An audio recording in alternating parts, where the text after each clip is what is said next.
오늘은 예배소서 3장 10절에서 13절에 있는 말씀을 가지고 예수님 안에 있는가 마지막 말씀을 함께 나누기 원합니다. 먼저 기도하겠습니다. 우리가 2022년도를 시작하면서 예수님 안에 있는지 내 자신을 돌아보는 시간을 가졌습니다. 오늘 이 시간 말씀을 통해서 내가 정말 예수님 안에서 살고 있는지를 돌아보게 하시고 말씀 안에서 하나님이 주시는 뜻을 깨달아 말씀대로 순종할 수 있는 삶이 되게 도와주옵소서. 모든 것 감사드리며 예수님의 이름으로 간절히 기도하옵나이다. 아멘. 2022년도를 시작하면서 첫 설교 제목이 내 삶의 이유 예수님이라는 제목으로 말씀을 나누었고요. 지금까지 예수님 안에 있는가라는 제목으로 계속 말씀을 묵상해 왔습니다. 물론 이 주제를 가지고 또 얼마든지 앞으로 더 많은 시간들을 말씀을 나눌 수 있겠지만 절기상으로 다음 주부터 우리가 이제는 예수님의 고난을 묵상하는 사순절이 시작이 되기 때문에 사순절에 맞춰서 말씀을 같이 생각해 보기를 원합니다. 그래서 오늘 예수님 안에 있는가라는 제목으로는 오늘 마지막으로 말씀을 마치고자 합니다. 요즘 한국은 대선 때문에 사람마다 모두의 관심이 누가 대통령이 되느냐 매우 중요한 문제라고 해도 과언이 아닐 것입니다. 그리고 우리 또 안타까운 소식은 유럽에 러시아가 우크라이나를 침공해서 유럽 안에서 또 긴장감이 돌고 또 여러 가지 많은 악재들이 나타나는 것을 들었습니다. 사실 아직 코로나 팬데믹이 끝나지도 않은 상황인데 이런 여러 가지 소식을 들으면서 여러분들은 어떠한 생각이 드십니까? 신문 칼럼에서 어떤 목사님이 이런 글을 남겼습니다. 한국의 대통령 선거가 정말 중요하고 사람들이 모이면 후보들에 대해서 많은 이야기를 하면서 그 후보들의 삶에 나타난 문제들 때문에 누구를 대통령을 뽑아야 하는지 고민도 되기도 하고 또 그 얘기만 한다는 얘기를 이제 들었습니다. 그때 목사님이 이런 글을 쓰시더라고요. 그것도 매우 중요하지만 그리스도인들이 과연 삶을 살아가면서 만나는 사람마다 예수님에 대한 얘기는 얼마나 하고 있는가. 그리고 그렇지 않은 모습을 보면서 참으로 안타깝다는 얘기를 썼습니다. 대통령은 임기가 끝나고 나면 사실 다른 사람으로 바뀌는 자리입니다. 결국 일시적인 자리인데 중요한 것은 거기에 대해서 관심도 많고 의견도 많고 다양한데 우리를 구원하신 또 우리의 죄값을 대신 치루어 주셔서 십자가에서 대신 죽으신 예수님에 대해서는 어디에서도 누구와 만나도 예수님에 대한 이야기를 하는 사람들을 본 적이 없다는 그런 글을 쓰셨습니다. 사실 이 모습이 우리의 현실이라고 해도 과언이 아닐 것입니다. 정말 우리의 삶의 이유가 예수님이라면 또 우리가 예수님 안에 살고 있다고 한다면 사실 누구를 만나든 또 어떤 상황이든 간에 나를 위해서 대신 죽으신 예수님에 대한 이야기를 증거하는 것, 또 전하는 것이 예수님 안에 있는 삶이 아닌가라는 생각을 해봅니다. 사람은 하나님께서 만드신 감정의 창조물입니다.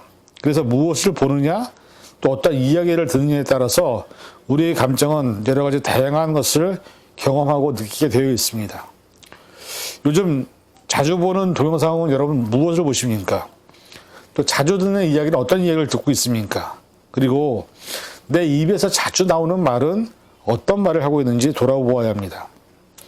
이러한 차원에서 오늘 본문에 있는 말씀은 하나님이 우리를 교회로 부르셨는데 그 이유와 목적을 자세하게 말씀을 해주고 있습니다. 그래서 오늘 시간에 이 말씀을 통해서 하나님이 우리에게 원하시는 예수님 안에 있는 삶이 무엇인지를 함께 나누고 생각해 보기를 원합니다. 첫째로 교회로 말미암아 하늘에 있는 통치자들과 권세들에게 하나님의 각종 지혜를 알게 하려 하신다고 합니다. 오늘 본문에 보니까 하나님께서는 저와 여러분을 교회로 부르셨다고 얘기합니다.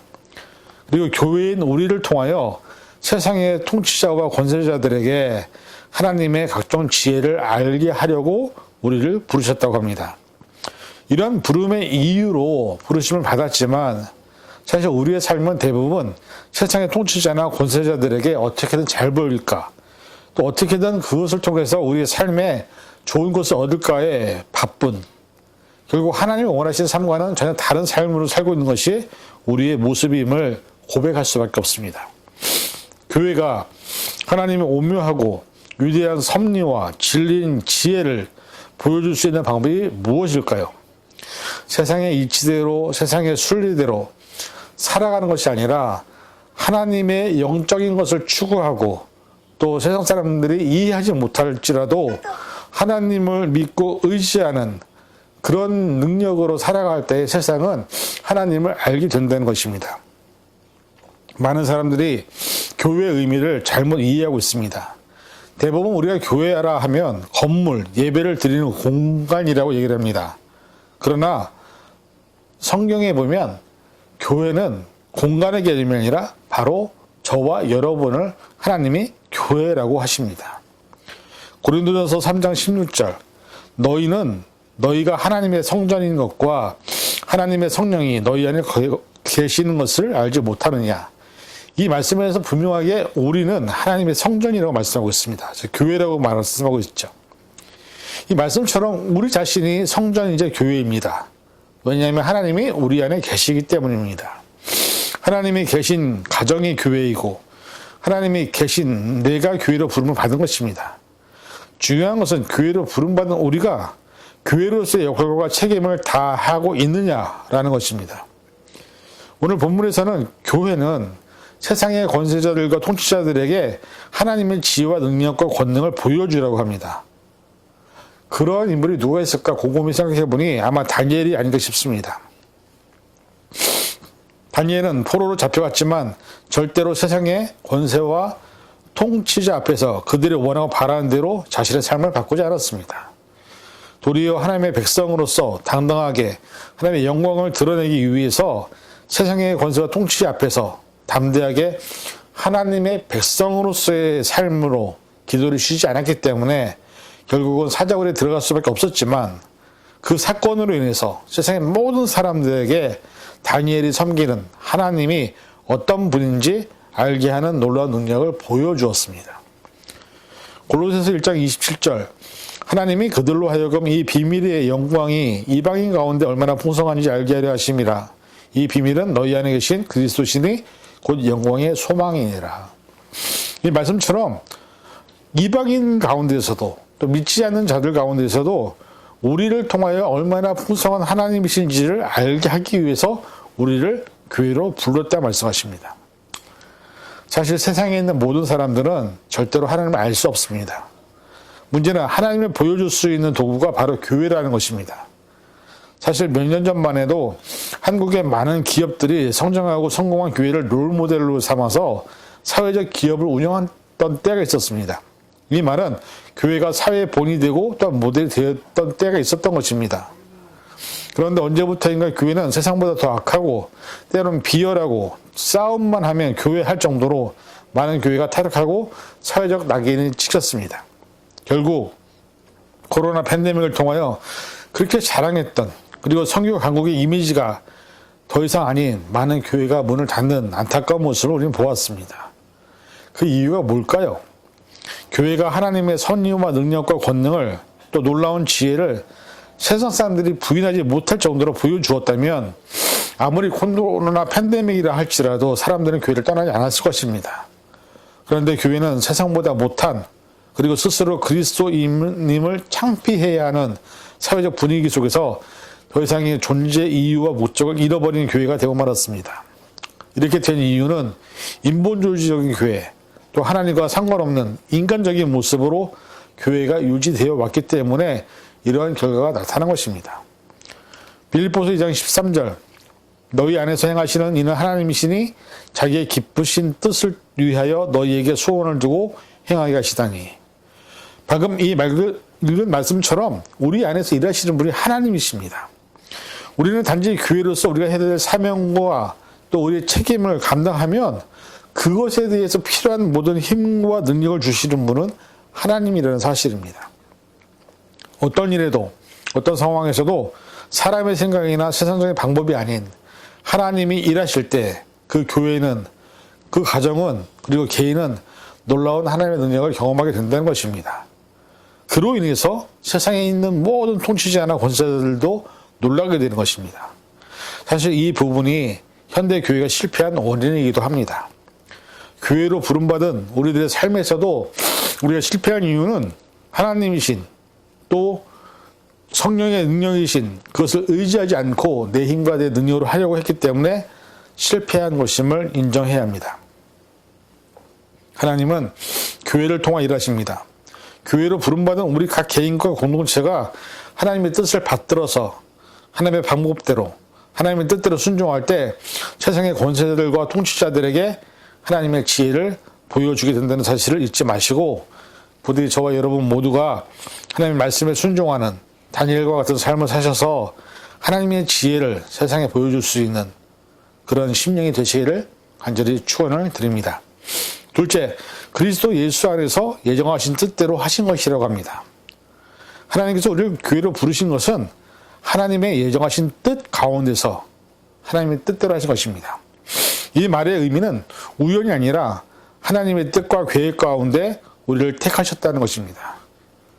그 하나님의 뜻은 세상과 어떤 것으로도 꺾을 수 없습니다. 이 사실을 갈라디아서 이렇게 기록하고 있습니다. 갈라디아서 3장 26절 너희가 다 믿음으로 말미암아 그리스도 예수 안에서 하나님의 아들이 되었으니 우리가 믿음으로 말미암아 그리스도 예수 안에서 하나님의 아들이 되었다고 말씀하고 있습니다. 오늘 우리가 살아가는 삶의 자리는 이미 하나님께서 예정하신 계획과 섭리 가운데 놓여 있다는 사실입니다. 근데 우리가 그것을 부인하고 부정하고 인간적인 욕심과 욕망을 따라 살아갑니다. 그리고 하나님보다 세상을 사랑하고 세상의 물질을 사랑하는 우리의 모습이 있음을 부인할 수 없습니다. 사실 하나님이 우리를 부르시는 목적은 우리를 통하여 사랑과 은혜와 또 복음이 전파되기 위해서 부르신 것입니다. 요한일서 2장 15절 이 세상에 있는 것들을 사랑하지 말라. 누구든지 세상을 사랑하면 아버지의 사랑이 그 안에 있지 아니하니. 방금 읽은 말씀처럼 우리가 세상을 사랑하고 세상에 있는 것을 사랑하기 위해서 부르신 것이 아니라 하나님 아버지의 사랑이 내 안에 계시기 위해서 우리를 부르셨다는 것입니다. 우리는 삶을 살아갈 때 하나님을 높이고 하나님의 영광을 드러내고 그러기 위해서 지음받은 존재입니다. 오늘 우리가 자신을 돌아보면서 무엇을 위해서 최선을 다하고 있는지 돌아보아야 합니다. 무엇이 나의 삶의 목표인지 또 지금 내가 하고 있는 일이나 준비하고 있는 것이나 꿈꾸고 계획하는 것이 누구를 위한 것인지 무엇을 위하신 것인지를 생각해 본다면 우리의 마음과 생각이 지금 하나님을 향하고 있는지 아니면 세상을 향하고 있는지 우리가 다 알 수 있다는 것이죠. 사람은 자신의 노력하고 애쓰고 수고하며 열정을 가지고 살아가는 그 이유는 결국 자신의 삶의 안정 혹은 원하고 바라는 꿈과 미래를 위해서 사는 존재입니다. 그러나 오늘 우리가 살아가는 삶의 가장 중요한 이유는 바로 예수님이어야 합니다. 예수님이 십자가에서 나의 죄를 위하여 자신의 몸을 내어주시지 않으셨다면 우리는 결코 구원받을 수 없는 존재입니다. 또 하나님의 아들이라 또 의인이라 칭찬 받을 수 없는 존재입니다. 죄인으로서 심판에 이를 수밖에 없는 우리를 위해서 하나님은 독생자 예수님을 죄의 대속물로 주셨고 그래서 우리가 예수님이 때문에 구원받은 것을 잊지 말아야 합니다. 이런 사랑을 깨달은 사람이 그 은혜와 그 놀라운 섭리를 깨달은 사람이 어떻게 세상을 사랑하고 물질을 사랑할 수 있겠습니까? 우리가 만약 그렇게 살고 있다면 우리가 고백한 예수님은 진정한 고백이 아닐 것입니다. 또한 그분의 희생과 사랑보다 눈에 보이는 세상을 더 사랑하는 것이 결국 우리의 삶을 구실하고 인정한 것이 아닌 것이 돼버리는 것입니다. 말은 그렇게 하지만 우리의 삶의 가장 중요한 것은 예수님 한 분이면 만족해야 합니다. 요한복음 15장 19절 너희가 세상에 속하였으면 세상이 자기의 것을 사랑할 것이나 너희는 세상에 속한 자가 아니오 도리어 내가 너희를 세상에 택하였기 때문에 세상이 너희를 미워하느니라. 오늘 우리 자신이 예수님 안에 살고 있는지 아니면 예수님과 상관없는 삶을 살고 있는지 세상의 것을 사랑하고 세상을 향하여 발걸음을 옮기고 있는지 우리 스스로 돌아보시기 바랍니다. 그리고 중요한 것은 하나님이 우리를 부르신 이유는 머리 대신 예수님과 함께 세상에서 빛과 소금의 사명을 감당하라고 우리를 부르셨다는 것을 잊지 마시기를 간절히 부탁드립니다. 셋째, 예수님 안에서 그를 믿음으로 말미암아 담대함과 확신을 가지고 하나님께 나아가기 위해서 우리를 부르셨다고 말씀합니다. 이 말씀에서 보면 우리가 예수님 안에 있다는 것을 증명할 수 있는 것이 뭐냐? 어떤 상황이나 어떤 환경에서도 담대하게 확신을 가지고 하나님께 나아가느냐, 나아가지 못하느냐에 따라서 내가 예수님 안에 있느냐, 예수님과 상관없는 삶을 살고 있느냐가 결정된다는 것입니다. 사실 내가 누구인지, 내가 어떤 사람인지, 내가 가장 힘들고 어려운 환경에서도 그 사람의 진가가 나타나게 되어 있습니다. 누구나 사람이기 때문에 어려운 상황이나 환경을 만나는 것은 당연합니다. 그러나 진정으로 믿음으로 사는 사람은 그 안에서도 하나님이 주시는 참된 평안과 기도로 하나님과 함께 그 모든 순간을 이겨내는 사람이 진정한 믿음의 사람이라고 말씀하고 있습니다. 로마서 1장 17절, 복음에는 하나님의 의가 나타나서 믿음에 이르게 하나니 기록된 바 오직 의는 믿음으로 말미암아 살리라 함과 같으니라. 이것이 바로 믿음의 힘입니다. 예수님 안에 있는 믿음은 바라고 원하는 모든 것을 이루는 원동력입니다. 하나님의 뜻을 드러내는 가장 귀한 능력을 삶에서 나타낼 때 그것이 예수님 안에 사는 삶입니다. 오늘 우리가 살아가는 삶의 환경과 상황 속에서 우리가 하나님이 나와 함께 하신다는 임마누엘의 믿음을 가져야 합니다. 이사야서에서 함께 하시겠다고, 나를 돕겠다고 하신 말씀에 믿음을 붙잡고 살아갈 때 우리가 어떤 상황에서도 어떤 환경에서도 능히 이겨낼 수 있습니다. 그리고 하나님을 기쁘시게 할 수 있는 것은 오로지 믿음뿐이라는 사실도 잊지 말아야 합니다. 우리의 어떤 공로나 의나 행위로 하나님을 절대로 기쁘시게 할 수 없습니다. 그래서 히브리서에서 이렇게 말씀하죠. 히브리서 11장 6절, 믿음이 없이는 하나님을 기쁘시게 하지 못하나니 하나님께 나아가는 자는 반드시 그가 계신 것과 또한 그가 자기를 찾는 자들에게 상 주시는 이심을 믿어야 할지니라.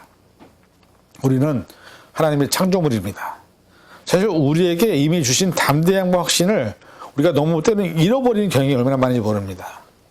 하나님은 우리에게 기도라는 놀라운 능력을 주셨습니다. 그래서 어렵고 힘든 상황 속에서 내 힘으로 도저히 안 될 때 기도를 하면 하나님께서 들으시고 응답하신다고 수많은 약속을 통해서 말씀하셨음에도 불구하고 우리가 그 약속을 믿지 못하고 결국 기도할 때 기도하지 못하는 모습을 많이 보게 됩니다. 요한복음 14장 13절에서 18절에 이런 말씀이 있습니다. 너희가 내 이름으로 무엇을 구하든지 내가 행하리니 이는 아버지로 하여금 아들로 말미암아 영광을 받으시게 하려 함이라. 내 이름으로 무엇이든지 내게 구하면 내가 행하리라. 너희가 나를 사랑하면 나의 계명을 지키리라.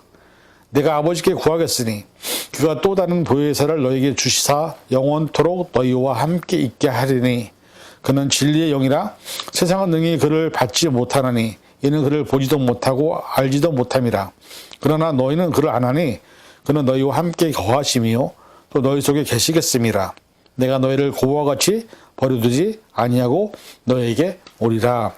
아멘. 이 말씀을 들으면서 어떤 느낌이 드십니까? 이 말씀을 믿는다면 오늘 본문에서처럼 담대함과 확신을 가지고 하나님께 나아갈 수 있어야 합니다. 하나님의 말씀을 모든 인류에게 주신 약속입니다. 그리고 진리입니다. 물론 이 말씀을 듣고도 믿지 못하는 사람이 있는가 하면 도저히 아무것도 할 수 없는 상황에서 말씀을 붙들고 모든 어려움을 이기는 사람도 있습니다. 중요한 것은 이 모든 선택이 바로 나에게 달려있다는 사실입니다. 내가 하나님이 주신 약속을 붙들고 하나님께 나아갈 것인지 아니면 하나님의 약속을 잃어버리고 불순종하면서 세상을 향해 나아갈 것인지 결국 내가 결정하는 것입니다. 부디 바라기는 저와 여러분 모두가 하나님께로 나아가시기를 부탁을 드립니다. 오늘 우리가 부인할 수 없는 사실은 하나님이 주관하시고 이끄시는 시대를 우리는 살고 있다는 사실입니다. 살아서 역사하시고 전지전능하신 하나님이 언젠가 우리를 심판하실 때가 있다는 사실입니다. 그리고 우리는 그 시간을 향하여 가고 있습니다. 하나님의 심판 앞에서 우리가 살아왔던 모든 시간들에 대한 판단과 그에 상응하는 결과가 있을 것을 우리가 잊지 말아야 합니다. 요즘에 웰다잉이라는 단어가 나오죠. 100세 시대를 맞이하면서 많이 이야기되고 있습니다. 잘 죽는 것, 물론 건강하게 살다가 가는 것도 중요하지만 사람들과의 관계, 가족과의 관계, 그리고 내가 살아왔던 삶의 시간들을 잘 정리하는 것이 모두 포함된 단어입니다. 우리가 하나님을 만날 준비를 하면서 내게 주어진 시간을 잘 준비하는 것이 중요합니다. 중요한 것은 하나님이 원하시고 바라시는 삶의 기준과 방향과 삶을 이미 성경에서는 우리에게 가르쳐주고 있습니다. 오늘 하나님께서 저와 여러분을 만나실 때 물으실 것입니다. 세상에서 무엇을 하며 어떻게 살아왔느냐고 할 때에 바닥에는 저와 여러분들이 본문에 있는 말씀처럼 고백할 수 있기를 바랍니다.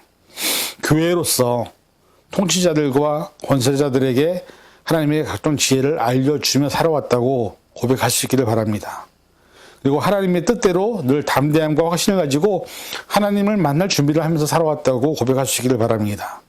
그래서 어떤 상황과 환난 앞에서도 하나님이 주실 영광을 바라보며 살아왔다고 고백할 때 우리가 예수님 안에서 살아왔다는 것을 증명할 수 있는 기름을 기억하시고 이러한 삶의 고백이 하나님 앞에서 저와 여러분들이 할 수 있는 고백이 되기를 간절히 축원을 드립니다. 기도하겠습니다. 사랑해 주님, 오늘 이 시간 우리가 말씀을 통해서 예수님 안에서 살고 있는지를 다시 한번 돌아보면서 마무리를 합니다. 정말 하나님 뜻대로 살았는지, 부르심에 합당하게 살았는지, 또 하나님을 향해서 나아가고 있는지 돌아보게 하시고 이제부터라도 우리가 하나님과 동행하는 삶, 예수님 안에서 살아가는 삶을 살아서 2022년도 승리하는 삶을 살게 도와주시옵소서. 모든 것 감사드리며 예수님의 이름으로 간절히 기도하옵나이다. 아멘.